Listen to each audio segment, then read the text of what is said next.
काशीराम। जी हाँ, काशीराम एक ऐसा नाम जो किसी परिचय का मोहताज नहीं है। आज पूरा देश जानता है काशीराम इस दुनिया पे नहीं है, लेकिन उन्होंने जो नींव रखी बसपा की, एक अलग ही उनकी अलग पहचान रही।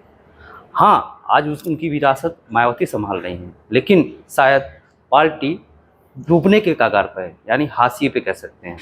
काशीराम ने कितनी मेहनत से बीएसपी को तैयार किया था और किस मुकाम तक पहुंचाया, लेकिन आज मायावती उस पार्टी का क्या हश्र कर दी हैं, ये अपने आप में बड़ा सवाल है। जी हाँ, मैं हूँ रमेश, आप देख रहे हैं हमारे साथ शख्सियत।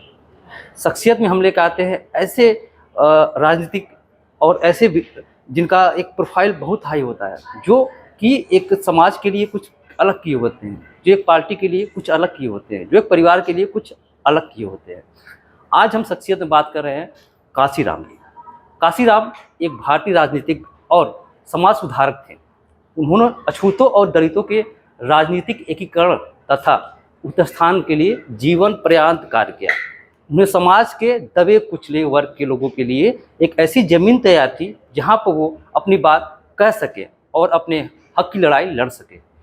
इस कार्य को करने के लिए उन्होंने कई रास्तों को अपनाया, यानी बहुजन समाज पार्टी की स्थापना इन सब में सर्वाधिक महत्वपूर्ण कदम था। सोचिए, बीएसपी की स्थापना इसलिए की गई थी कि ताकि वो दबे कुचलों की आवाज़ उठा सके। लेकिन आज वो दबे कुचले कहाँ चले गए, किस पार्टी में चले गए, इसका कुछ पता ही नहीं है। काशीराम ने अपना पूरा जीवन पिछड़े वर्ग के लोगों की उन्नति के लिए और उन्हें एक मजबूत और संगठित आवाज़ देने के लिए समर्पित कर दिया। सोचिए, एक नेता जो अपनी पूरी ज़िंदगी खो दी, लेकिन आज उसी की पार्टी हाशिए पे चली गई। इसका क्या वजह रहा? क्या मायावती संभाल नहीं सकी, या क्या ऐसा दबाव था मायावती जी के ऊपर जो काशीराम की मेहनत को पानी फेर दिया?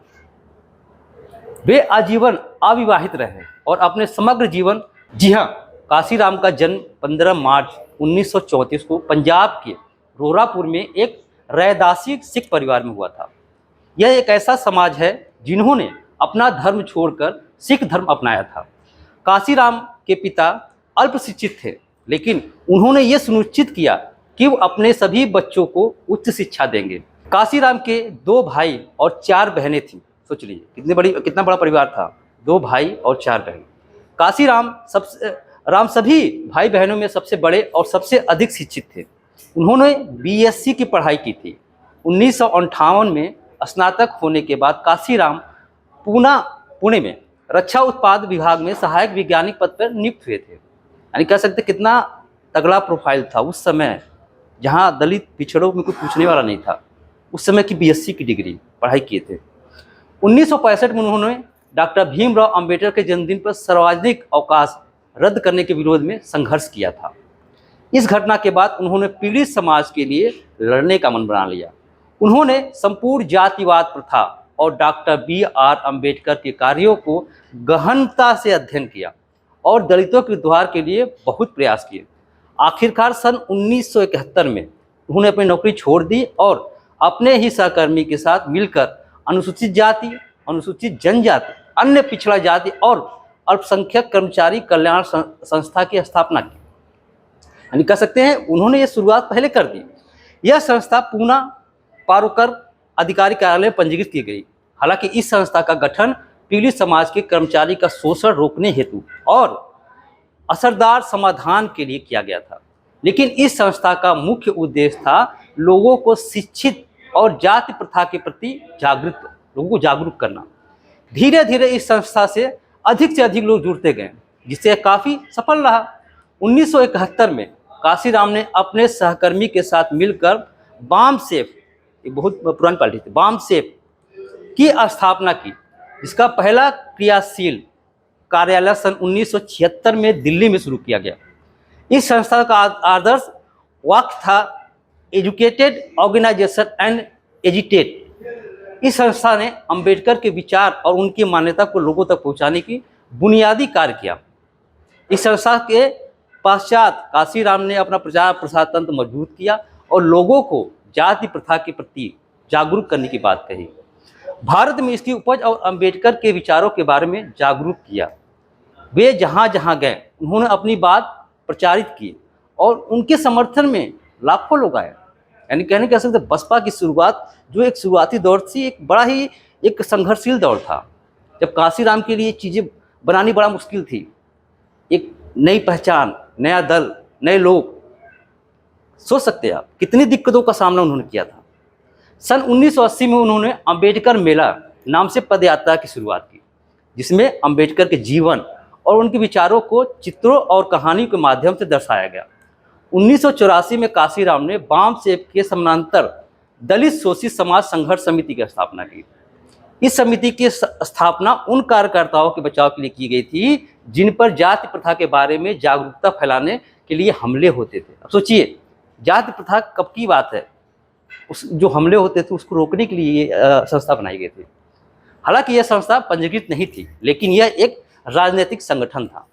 1984 में काशीराम ने बहुजन समाज पार्टी के नाम से राजनीतिक दल का गठन किया। सोच लीजिए, 1984 में बीएसपी का गठन हो गया था।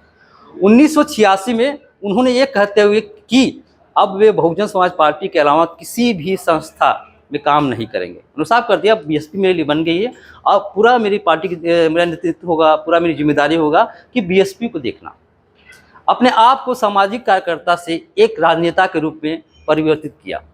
पार्टी की बैठकों और अपने भाषणों के माध्यम से काशीराम ने कहा कि अगर सरकारें कुछ करने का वादा करती हैं उसे पूरा भी करना चाहिए।